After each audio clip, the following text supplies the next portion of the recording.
Hi friends, నేను మీ Sneha. Welcome back to my mini blog. Today recipe onion vada. సింపుల్గా, టేస్టీగా, క్రిస్పీగా ఈ ఆనియన్ వడని ఎలా ప్రిపేర్ చేయాలో చూసేద్దామా. ముందుగా అయితే 2 మీడియం సైజు ఆనియన్స్ని ఇలా పొడుగా కట్ చేసుకోండి.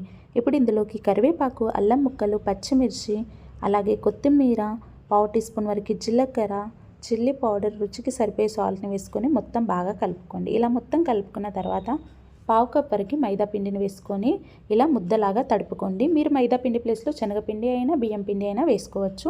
ఇలా మూత పెట్టేసుకొని 10 నిమిషాల పాటు రెస్ట్ ఇవ్వాలి. ఇలా 10 నిమిషాలు అయిన తర్వాత వడల్లాగా ప్రిపేర్ చేసుకొని ఇలా కాగుతున్న ఆయిల్లోకి వేసుకొని 2 వైపులా గోల్డెన్ బ్రౌన్ షేడ్ వచ్చే వరకు కాల్చుకోండి. అంతే అండి, ఆనియన్ వడ అయితే రెడీ. ఈ వీడియో మీకు ఫుల్గా కావాలనుకుంటే నా యూట్యూబ్ ఛానల్కి వెళ్ళి వీడియో అయితే చూసేయండి. Simple and tasty snack recipe అయితే రెడీ. ఈ వీడియో మీకు నచ్చినట్టయితే please do like, share and subscribe Sneha foods and అవుటింగ్స్కి. Thank you for watching.